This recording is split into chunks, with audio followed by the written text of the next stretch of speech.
नमस्कार, मैं रचना शर्मा और चढ़ती कला टाइम टीवी देख रहे सभी दर्शकों का स्वागत करती हूं। आप देख रहे हैं हरियाणा के विशेष समाचार। हरियाणा के मुख्यमंत्री मनोहर लाल ने स्पष्ट किया कि हरियाणा कौशल रोजगार निगम का गठन आउटसोर्सिंग पॉलिसी के तहत ठेकेदारों में माध्यम से लगे कर्मचारियों को शोषण से बचाने हेतु किया गया है। कर्मचारी एवं कर्मचारी संगठनों से शिकायतें प्राप्त हुई थी कि ठेकेदार न तो इन कर्मचारियों को ईपीएफ और न ही ईएसआई इत्यादि का लाभ दे रहे थे।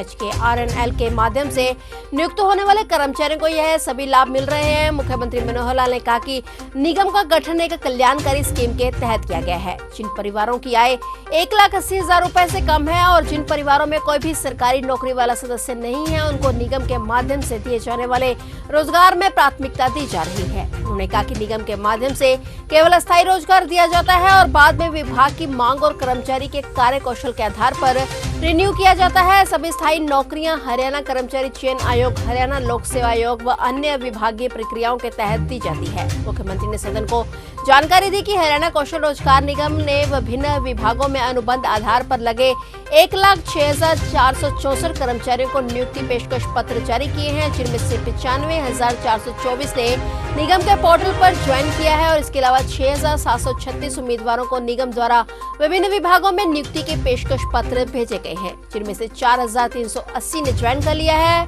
उम्मीदवार को 15 दिन में ज्वाइन करना होता है, अन्यथा उनसे बाद वाले उम्मीदवार को पेशकश पत्र जारी कर दिया जाता है।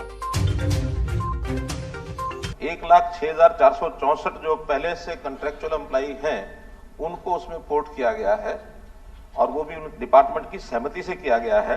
उसमें से पोर्ट करने के लिए जो प्रपोजल था वो 1,06,000 का था, लेकिन 95,424 लोगों ने सहमति दी, वो उसके अंदर पोर्ट हुए हैं।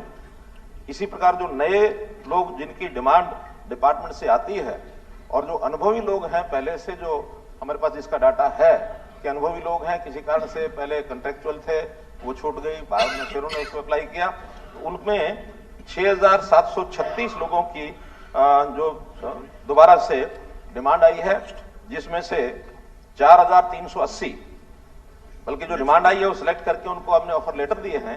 4,380 लोगों ने उसमें से ज्वाइन कर लिया है।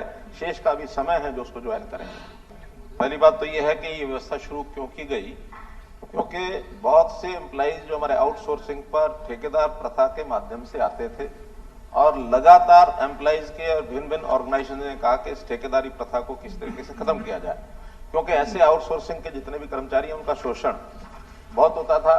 न उनको ईपीएफ का लाभ मिलता था, न उनको ईएसआई का लाभ मिलता था।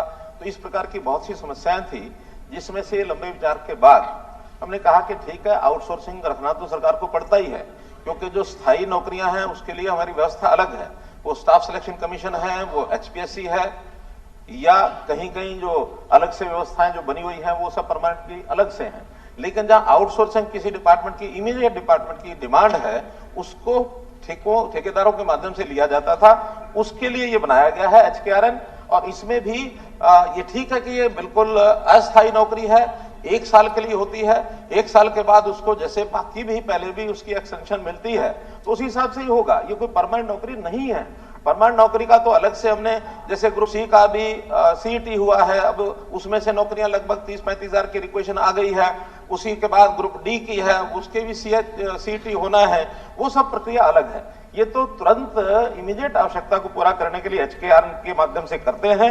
अब इसमें किस आधार पर करते हैं, आधार जो पूछा है, इसमें हमारा बिल्कुल ट्रांसपेरेंट आधार है और इस आधार के हिसाब से मैं कह सकता हूं कि पोर्टल बनाया गया है, ट्रांसपेरेंट है। उसमें पहली प्राथमिकता जो पहले से एक्सपीरियंस लोग हैं उनको लिया जाता है। अगर एक्सपीरियंस लोग उपलब्ध ना हो तो फिर उस पोस्ट के लिए उसी पोर्टल में एक एडवर्टाइजमेंट दे करके कि ये हमारे पास इतनी सीटें हैं, अगर कोई और अप्लाई करना चाहता है अप्लाई करे। उसकी सैलरी भी निश्चित है, लेवल 1, लेवल 2, लेवल 3, लेवल 4 जो एक आउटसोर्सिंग की होती है वो की गई है। और इसमें भी बिल्कुल एक रैंकिंग के हिसाब से जो मेरिट लिस्ट उसकी बनी हुई है, उसमें सबको पता होता है मेरिट लिस्ट क्या है। इसके अंदर बिल्कुल मार्क्स दिए जाते हैं कि उस परिवार की वार्षिक आय ये कितनी है। कम आय है उसको प्राथमिकता दी जाती है, क्योंकि ये वेलफेयर स्कीम के माध्यम से हम चाहते हैं जिसके घर में मानो नौकरी नहीं है, गरीब है, उसको कम से कम आउटसोर्सिंग का अवसर मिल जाए।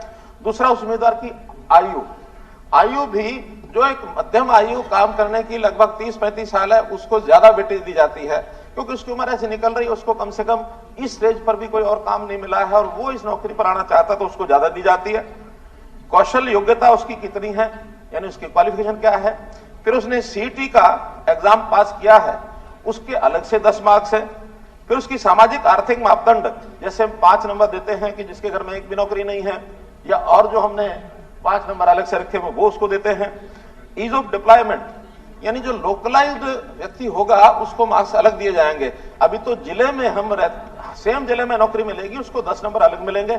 अगर वो जिले से बाहर नौकरी लेना चाहता है तो उसको 10 नंबर नहीं मिलेंगे। मुख्यमंत्री ने कहा कि पीपीपी उनका ड्रीम प्रोजेक्ट है। इसका उद्देश्य मानवीय हस्तक्षेपों को कम करके भ्रष्टाचार को बंद करना है। भ्रष्टाचार की लड़ाई भविष्य की लड़ाई है, इसलिए सबने मिलकर सबने इस लड़ाई को लड़ना है। सरकार ने 100 से अधिक पोर्टल बनाए हैं। सीएम ने कहा कि डीबीटी के माध्यम से सीधे लाभार्थियों के खातों में पैसे जा रहे हैं। 3 साल से जो अपात्र लाभार्थी थे उनसे 1150 करोड़ रुपए की सरकार को बचत हुई है। अब खाते के साथ खजाने को जोड़ा गया है। अपने उस विषय पर आता हूं जिसका मुझे जुनून है, जुनून ये है कि भ्रष्टाचार को खत्म करेंगे। क्योंकि मैं इन चीजों से बहुत मेरे पास सुझाव आते हैं, कभी मैं घबराया नहीं, डरा नहीं कि इसको खत्म करना ही करना है भ्रष्टाचार को। और भ्रष्टाचार खत्म करने का सबसे बढ़िया तरीका यही है कि जितना ह्यूमन इंटरफेस कम किया जाए, मानवीय हस्तक्षेप कम किया जाए, जितनी डिस्क्रिशनरी पावर्स कम की जाए, उतना भ्रष्टाचार रुकेगा। मैं वही कह रहा हूं। तो हम जो पोर्टल चला रहे हैं उस पोर्टल में ई गवर्नेंस और ऑनलाइन सिस्टम, इसको हमने महत्व दिया, शुरू से दे रहे हैं। आज उसका रिजल्ट निकल रहा है। मैं एकदम ये नहीं कह रहा कि वो क्लाइमेक्स पर पहुंच गया, लेकिन रिजल्ट इतने अच्छे निकल रहे हैं कि हमें उसका उत्साह मिल रहा है और बहुत चीजों का लाभ हो रहा है। मैं एक उदाहरण देता हूं। डीबीटी, डायरेक्ट बेनिफिट ट्रांसफर, जितने बेनिफिशरीज हैं अब सब उनके घर में, यानी उनके खाते में पैसा जाता है। चाहे वो बेटियों का कोई अनुदान हो, चाहे वो किसान का पैसा उसकी प्रोक्योरमेंट का हो, चाहे किसी का वजीफा हो, चाहे ओल्ड एज पेंशन हो, ये सारी चीजें अब किसी के हाथ में नहीं जाती, सीधे उसके खाते में जाती हैं। अब उसके खाते में से कोई निकाल करके वो किसी को बांट दे तो उसमें हमारा कोई बस नहीं, वो कुछ भी करे, वो उसका मालिक है, लेकिन अब सीधा जाता है। और मुझे खुशी इस बात की कि पिछले 3 साल से जब से डीबीटी हमने करना शुरू किया है, घोष बेनिफिशरीज लाखों कम हुए हैं। 1150 करोड़ रुपया उसकी बचत हुई, 1150 करोड़ रुपया। ये डायरेक्ट बेनिफिट स्कीम के कारण से, क्योंकि बीच में फर्जी चीजें थी जिसका कोई पता नहीं लगता था, यहां से पैसा निकल गया, वापस आना नहीं आना भगवान जाने। लेकिन अब बैंक में है, अगर वो आगे डिस्ट्रीब्यूट नहीं हुआ है वो वापस आएगा। जैसे मैंने एक पहले उदाहरण बताया, 11.5 करोड़ वापस आया, तो डिस्ट्रीब्यूशन होगा तो उस खाते में जाएगा, और डिस्ट्रीब्यूशन नहीं हुआ, रुक गया, तो उसकी आइडेंटिफिकेशन नहीं हुई तो वापस आएगा। इसलिए हमारे लिए तो एक चौकीदारी का काम ये सब कर रहे हैं।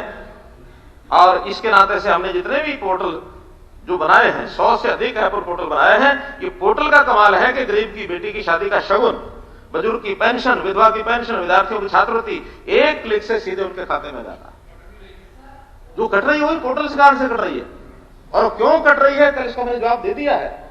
जो इनकम टैक्स पे कर रहा है, जिसकी सैलरी, जो गवर्नमेंट एम्प्लॉय हो गया, जो पेंशनधारी है, और 11 सालों से हम उस पर कोई कर नहीं रहे। तो मैं तो ये कह रहा हूं कि पोर्टल का कमाल है कि किसानों की अपनी जमीन की फर्द एक क्लिक से उनको फर्द मिल जाती है, अब पटवारियों के चक्कर नहीं काटने पड़ते हैं। ये फर्द का कमाल है।